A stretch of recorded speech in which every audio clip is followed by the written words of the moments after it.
Hello friends, AIPMT NEET 2013 Newton laws of motion and friction के इस question में हमें कहा गया था upper half of inclined plane of inclination theta is perfectly smooth while lower half is rough. A block starting from rest at the top of the plane will again come to rest at the bottom if the coefficient of friction between the block and the lower half of the plane is given by. तो question में हमें एक incline plane दिया गया है जिसका angle theta है। इसका आधा अपर पार्ट जो है वो स्मूथ है, लोअर आधा पार्ट जो है वो रफ है। और क्वेश्चन में बोला है कि ये रेस्ट से चलना शुरू करता है और वापस रेस्ट पर आ जाता है जब ये बॉटम पर पहुंचता है। तो हमसे पूछा है कोफिशिएंट ऑफ फ्रिक्शन जो ब्लॉक और लोअर हाफ के बीच में लग रहा है, क्योंकि फ्रिक्शन लोअर हाफ तक ही लिमिटेड है, वो कोफिशिएंट ऑफ फ्रिक्शन कितना होगा। अब इस क्वेश्चन में अगर हम ये जानना चाहते हैं कि क्वेश्चन का करने के लिए क्या फंडा लगेगा, तो देखिए इस क्वेश्चन की लैंग्वेज को समझिए। इस क्वेश्चन में आपको कहा है कि अपर हाफ स्मूथ है, लोअर हाफ आपका रफ है, और रेस्ट से चलना शुरू करते हैं और रेस्ट में ही वापस आते हैं। तो क्या होगा, आपका जो अपर हाफ है उसमें आपका जो पार्टिकल है ड्यूरिंग अपर हाफ में आपका जो ब्लॉक है वो क्या करेगा, एक्सेलरेट करेगा, और लोअर हाफ में आपका ब्लॉक क्या करेगा, डी एक्सेलरेट करेगा।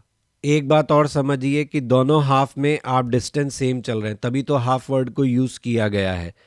तो अगर आप दोनों में सेम डिस्टेंस चल रहे हैं तो इसमें भी आपने डिस्टेंस एस चला, इसमें भी आपने डिस्टेंस एस चला, तो यहाँ आप इनिशियल वेलोसिटी ज़ीरो से शुरू हुए और यहाँ पर आप फाइनल वेलोसिटी ज़ीरो पे ख़त्म हुए। इसका मतलब क्या हुआ कि अपर हाफ जहाँ पर कि आपको बोला है स्मूथ है, वहाँ आप रेस्ट से शुरू करोगे और किसी वेलोसिटी v तक पहुँचोगे।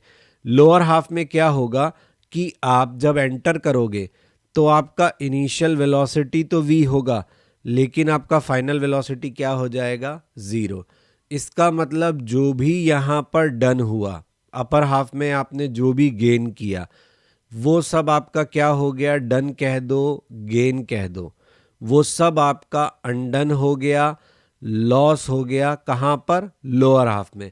मतलब इसे कहते हैं किए कराए पर पानी फेरना। तो अपर हाफ में जो कुछ वेलोसिटी आपने गेन करी, लोअर हाफ में वो वेलोसिटी आपने गंवा दी।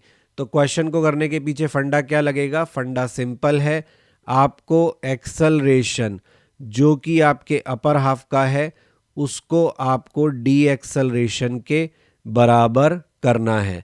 This is the key for solve this question. This is the key to solve this question. अब इसके आगे और क्या हमें करना होगा और कौन सा हिंट हमें यूज करना होगा और पूरा क्वेश्चन कैसे सॉल्व होगा, वो भी मैं इसी चैनल पर अपलोड करूंगा। इसके अलावा मेरे क्वेश्चन के आप टेक्स्ट सोल्यूशन देखना चाहते हैं तो मेरे ब्लॉग पर देख सकते हैं। अगर आप मुझे कांटेक्ट करना चाहते हैं तो मेरे ईमेल पे कर सकते हैं, फेसबुक पेज और इंस्टा पर भी मुझे ज्वाइन कर सकते हैं।